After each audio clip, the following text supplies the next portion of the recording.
Well, folks, we're going to be keeping an eye on those governor's races in both Virginia and New Jersey, checking in and out with our decision desk there in the Newsmax studios. But before we get to that, I want to tell you about what I did last week. I spent much of my week in California, all right? Off the coast of California, at any given moment, I could count with my own eyes 20 to 30 container ships. Now, we know there are more than 100 waiting to unload at the port of Los Angeles or Long Beach due to this supply chain crisis. Well, Joe Biden, he said, had the perfect solution to all this. He told us the ports would be running 24/7. What you are about to hear turns out to be another big lie. Remember this? After weeks of negotiation and working with my team and with the major union retailers and freight movers, the Port of Los Angeles announced today that it's going to begin operating 24 hours a day, 7 days a week. What a joke. That was weeks ago. Take a look at this. This is the Port of Los Angeles official schedule. There is no third shift running, and it's closed most of Saturday and all of Sunday. Look at the date there, 11/6, 11/7, that's Saturday and Sunday. That's this weekend. Here is the Port of Long Beach. I pulled their schedule as well today. It lists the overnight third shift as TBD, to be determined. That means closed. And like Los Angeles, the Long Beach port is also closed nearly all of Saturday and Sunday. That's not 24/7, folks, yet no media outlets are reporting on Joe Biden's big lie. His solution isn't a solution at all. It is a fairy tale. And we, here at Newsmax, right on Stinchfield, are here to expose it. Well, I want to welcome in my panel now. Co-hosts of Chicks on the Right, Amy Jo Clark and Miriam Weaver, are both with us. Welcome, ladies. Miriam, I want to start with you. What do you make of Joe Biden's big lie here and nobody reporting on this? Who is surprised by this? For real.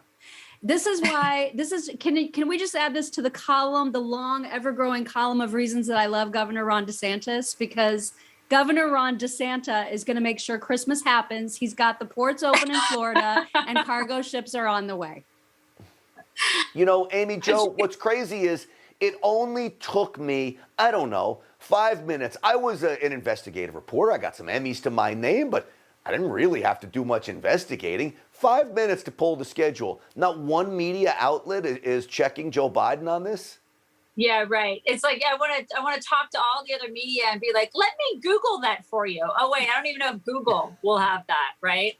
I know. They're going to be completely silent about this, Grant, because they don't want to talk badly about their dear leader. All right, I want to change topics on you. Miriam, let me play a soundbite from you. This is from Jason Johnson. He was on MSNBC, left-wing pundit, talking about Joe Biden's unfavorability rating and why it is in the tank. Well, wait till you hear this. Listen.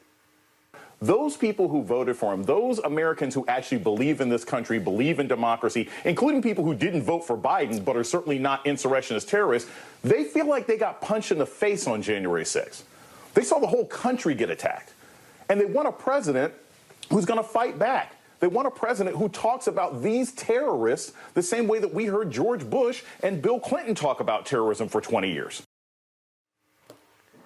Miriam, you've got 500 people either in lockup or under house arrest for basically taking an unorganized tour. We all agree those who engage in violence should be punished. The large majority, overwhelming majority did not. He says Joe Biden should be tougher on January 6th. That's why his approval. I haven't heard anybody talk about January 6th. No, and to keep referring to it as an insurrection, there's not been a single person charged with insurrection. So that's point number one. And if they want to keep going with this idea that they want to treat Americans who simply want to exercise their right to peaceful protest as terrorists, that is a losing formula. I encourage them to keep going with it because I think that just means a win from top to bottom for Republicans. We are tired of being referred to that way. Amy Jo, I wonder if there's any reasonable Democrats out there. I went to a baby shower for a 23-year-old young woman who's 9 months pregnant. 9 months ago, she waltzed into the Capitol. No violence, not accused of anything. You know, she was offered a deal by the government, 4 years in the federal penitentiary after being locked up for 9 months in her own home. Now, what reasonable person would think that's not political persecution? Oh my goodness. Oh my goodness. And and listen, going back to Johnson on that, I think that we talk a lot on our show about how a lot of these other networks, they don't even talk about what's actually going on in our country right now. A lot of people are just ignoring the things, kind of like Joe Biden and not knowing what, or just people thinking that he's doing a good job when he's actually not doing a good job. But I mean, this guy makes absolutely zero sense. He's making stuff up because he wants to cover up the fact that Biden's unfavorability is due to the fact that he's inept, he's sleepy, he's senile, he's a complete disaster, and he destroys everything that he touches. That's why they're making stuff up right now.